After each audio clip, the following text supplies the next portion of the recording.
Hey, hey, hey. Time for another Out of This World story from rSpace. All of us have those weak moments in life when we feel that despite working hard and to the best of our ability, somehow the universe gangs up against us and makes the going very difficult for us.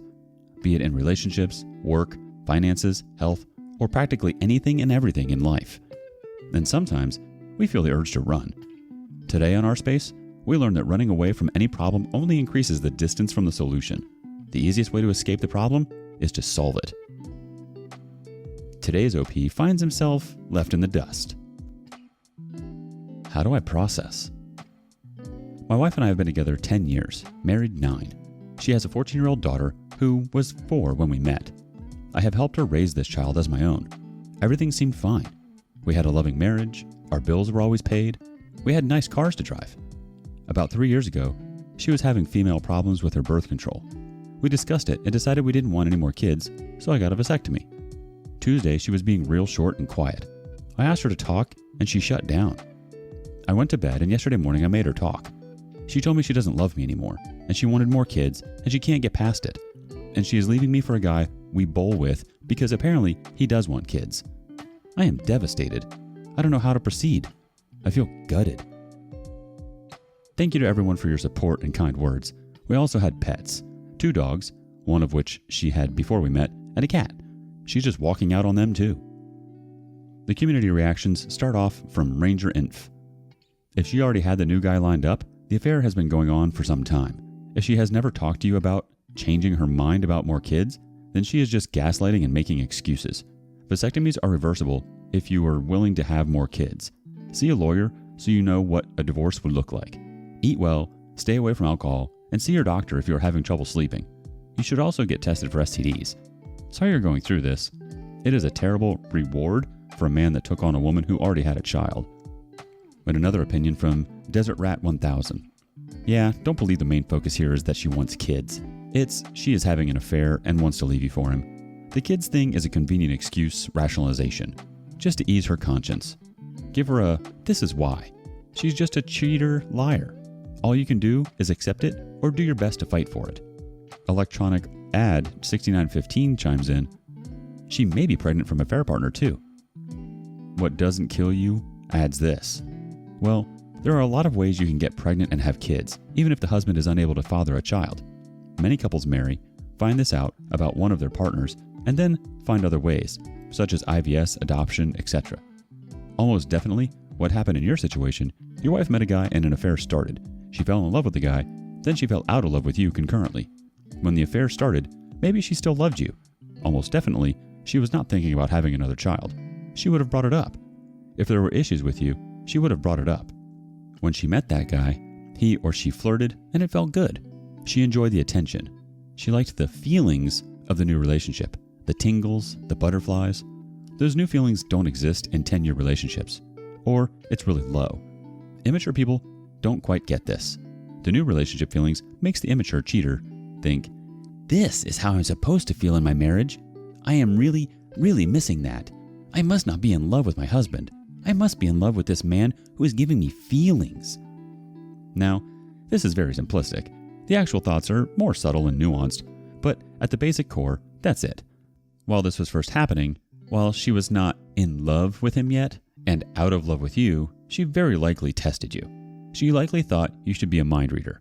Like, first time she kissed him, had sex with him, she came home, and she thought you might be able to tell. She felt so different all of a sudden. But to you, if you did not think something different, which how could you really, but if you did, you didn't say much about it. He must not care about me, or we are so disconnected. Now, she wants another baby with the new man. Maybe she already is pregnant. Maybe she had a scare already and they talked about it and he said he'd like it. Most of the time, these affairs fall apart when it gets real. Right now, the other man doesn't have to do anything but have sex and blow smoke up her butt. You have to deal with the kids, chores, finances, work-life balances, and all the other real things that occur in marriages. The affair is like a bubble. Nothing really penetrates the membrane, and inside of it's just sweet nothing and sex. I love you, you love me, we will live happily ever after. Tell me more about the guy, how they met, what she says happened, and what you know is different or suspect is different than her claims. The OP answers, She has bowled in a league for a few years with him. I have too. I had a vibe a while back and asked her about it, and she said it was nothing, and they were just friends. I let it go. She says that they have a lot more in common than her and I do. She also said she can't see a life with me, but she can with him. Kabbalist Writes says, it'll implode when the reality hits and he has to deal with a moody teen 100% of the time. Excitement and escapism is what's happened. You were stable and secure, and to people who cheat, it's that dopamine chaser they crave. The kid's thing is, as others have said, rationalizing, or coping with the fact she is pregnant and it's forced her hand. So she's going to throw in her lot with the baby daddy because it must be love, right? To her mind, at least. The romance of it will pale when it isn't just bowling meets and secret trysts. Diapers, day-to-day, teenager school runs. Hell, her daughter might not take too well to it. Either way, she is either in limerence and thus not in her right mind, or she's just cruel and monkey branching. She put you in an awful position with the vasectomy and then had buyer's remorse, or is claiming that to make you the bad guy. Lawyer up, protect your assets, maybe talk to the daughter as to whether there is a relationship to be maintained there, if you want it. But don't play pick-me. Ice now, cold. She made her bed, make sure she doesn't flip-flop or drag it out. It hurts, I know, but don't try to win her back. Not at this stage. If she comes back soon, maybe, but by God, there needs to be conditions attached. Look after your own sanity. Get the paperwork ordered. The reality of serving her and settling it all out. Well, right now, she thinks she's being serious and telling you what for. Put it on ink. Discuss logistics of her moving in with him and a timeline.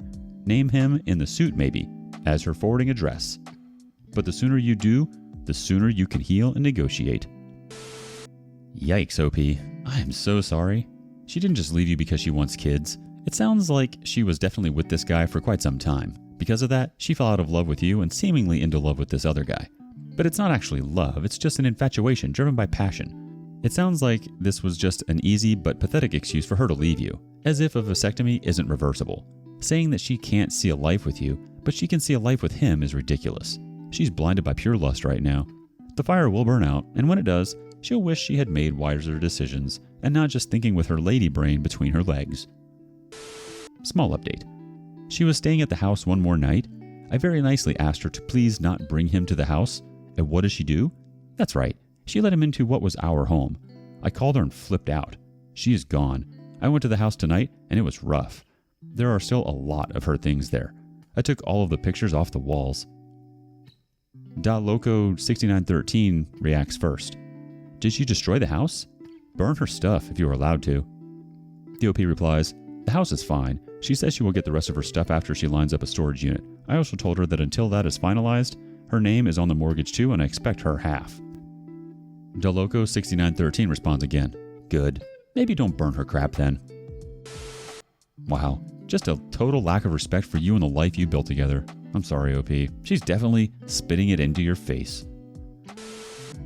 Update. She's gone. Now I need to work on me. She got everything she wanted from the house yesterday. I had a friend with me, and we went over. I couldn't stay too long. Went in today and did a walkthrough. It is a sad place to be right now. Don't know if I mentioned this, but the home we shared was my childhood home. I really don't want her to ruin that house for me. My next step is to go in and clean the place from top to bottom and start moving things around and make it my house. We have a comment from a deleted user. Changing the environment you live in is often seen as being a very cathartic thing to do. If it's within budget, replacing commonly used or soiled furniture with something better is the way to go. If not within budget, then changing placement and decorations is just as good. Trash everything that reminds you of her, including gifts and keepsakes, photos. In fact, deleting everything that has her ugly mug in it also is advisable. And memories. Sure, you can remember the good times, but the constant reminders of her serve no purpose. She is best just cut out of your life like a cancer. Update. Going to get some counseling today.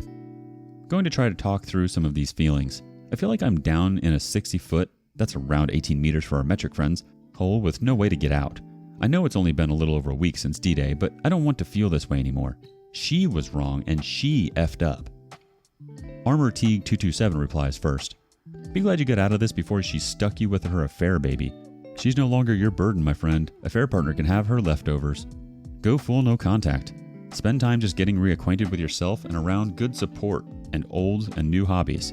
Now's the time to make new memories.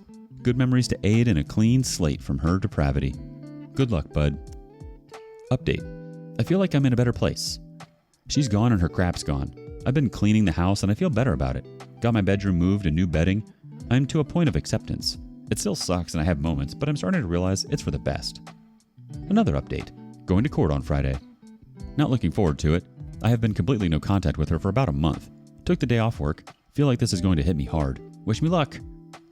Just a Guy 1961 chimes in. Instead of thinking about this being the end, think of it as being the beginning. Sure, she treated you unfairly, so this is where you leave her to her own poor choices while you take back control over your life.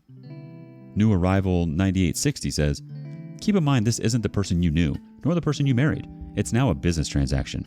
And good luck. Another update, and the news I heard. Signed papers in front of a magistrate on 5/13. Just heard last week that she is already pregnant with a fair partner's baby. That didn't take long. Also means she was pregnant when we signed papers. They asked her if she was pregnant and she said no. So basically she lied under oath. What an awful human being. When the going gets tough, we tend to do what is most expected of us. Either put things off or run away from problems. She's definitely running away from something, and she's looking to murder and bury an old life with a new one. The problem is that whatever it is we're running from doesn't just disappear. When we don't see results after a little effort, we tend to bury the problem hoping that we would be able to get away from it when we don't pay it any attention, or blame circumstances or people about it. This comforts us temporarily, as the blame is now on something beyond us, beyond our control, and this exactly gives us a sense of relief. So why does running away from the problem or problems seem to be an easier solution? Running away from the problem gives you a temporary sense of comfort, that the monster can't see you any longer, a feeling that you have escaped the danger you could have been in. The blame shifts to something else or someone else, and a general sense of optimism that things will get better, and much more. Running away from your problems is a race that you will never win, because one day, no matter how long it's been or how far away you are, you're going to have to deal with them. You're going to have to fix them. What is needed, rather than running away or controlling or suppressing or any other resistance, is understanding fear. That means watch it, learn about it, come directly into contact with it. We are to learn about fear, not how to escape from it. What do you think OP's ex is running from? Thank you for joining us today. Like and subscribe and hit that notification bell so you don't miss out on our next video. We'd hate for you to miss it. Also, please let us know what you thought of today's content. We love hearing from you. See you next time on rSpace.